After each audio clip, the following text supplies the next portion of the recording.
Hello everyone, and welcome to this audio podcast. And in this audio podcast surrounding the role of endogenous opioids in ischaemic preconditioning or IPC in humans. And this is an audio podcast aligned to the LabZtorm effect v.3. This is another storm robotics soliloquy and another audio podcast aligned to a storm robotics production. This audio podcast will be will highlight ischaemic aspects in around ischaemic preconditioning and IPC. So ischaemic in and around IPC or ischaemic preconditioning, a more a ischaemic preconditioning and specifically in regard to myocardial or cardio or in and around the cardiac muscle is where ischaemic preconditioning is the exposure of the myocardial tissue and to brief repeat periods or durations of vascular occlusion in order to render it resistant to the effects of prolonged episodes of ischaemia or reperfusion.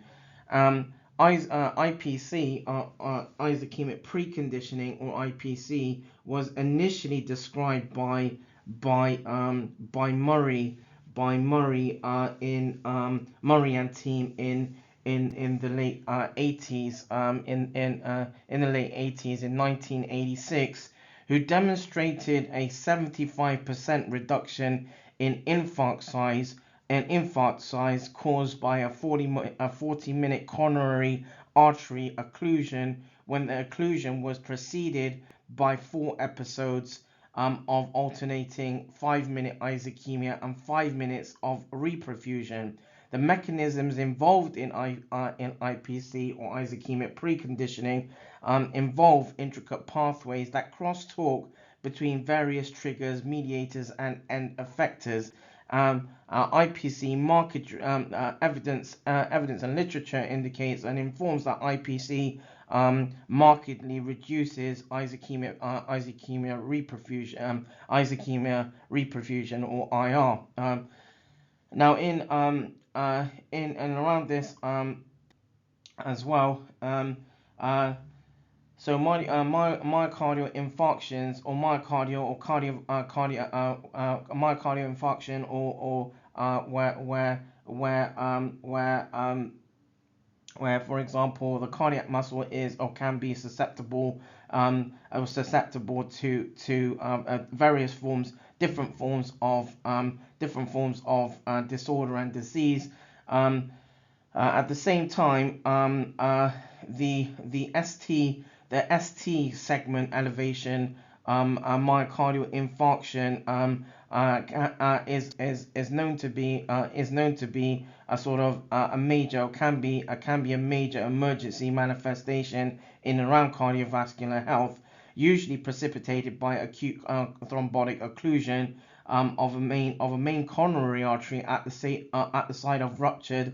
At the site of rupture, the treatment of choice for reducing the size of myocardial infarct or MI, preserving left ventricle LV and systolic function, and preventing the onset of heart failure in patients is and has been known has been reperfusion using primary.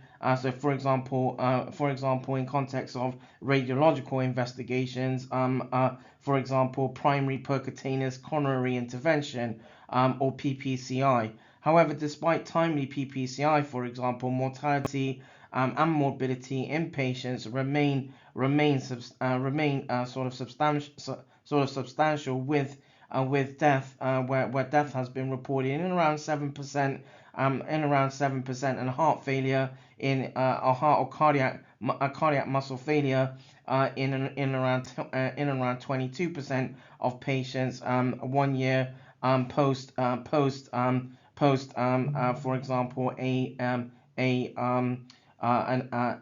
1 year post an event, or a 1 year post 1 year post a sort of a diagnosis.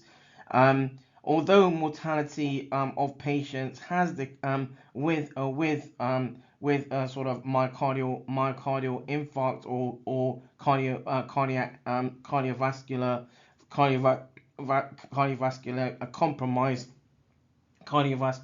compromise has been identified. At the same time, mortality at the same time mortality of patients with sort of the cardiovascular, whether it's cardiovascular cardiac health sort of compromise. There's been and where there's been a sort of decline in and around aspects of in around aspects over the past in context of literature, in around on what's been sort of evidence over the past 10 to 15 years. At the same time, the number of patients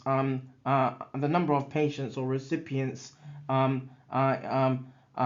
who develop the number of recipients or patients who develop sort of cardiovascular compromise has at the same time unfortunately increased.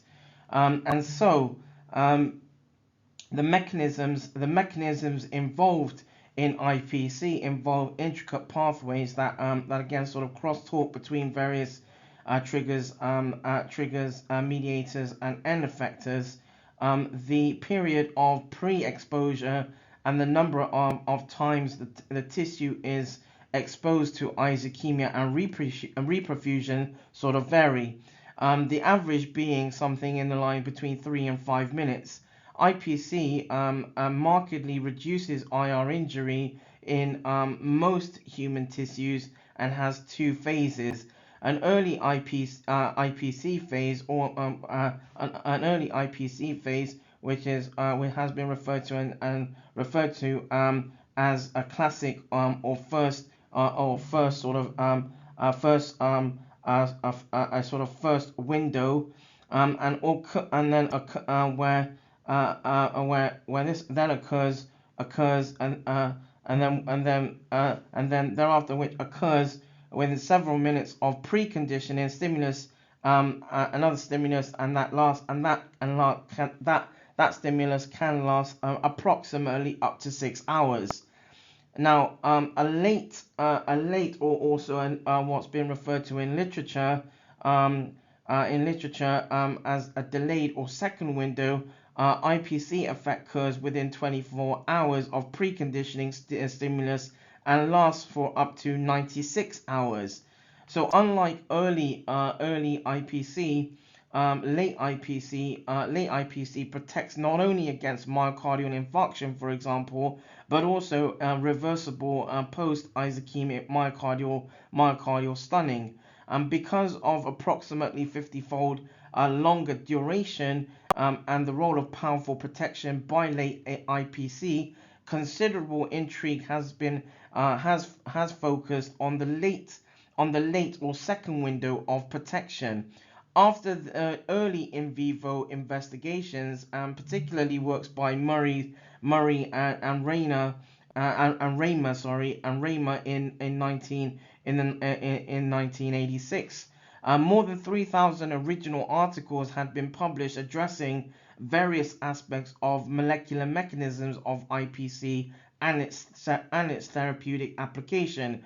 Many mechanistic features of IPC share principles with protective modalities known as remote ischemic preconditioning, or RIPC, and And so the next audio podcast in this series we'll look at remote ischemic preconditioning, or RIPC. This has been an audio podcast aligned to the role of endogenous opioids in ischemic preconditioning, or IPC, in humans. This has been an audio podcast as part of the LabZtorm Effect v.3. This is an audio podcast as part of a Storm Lobostics soliloquy, another Storm Lobostics production. Thank you for tuning in.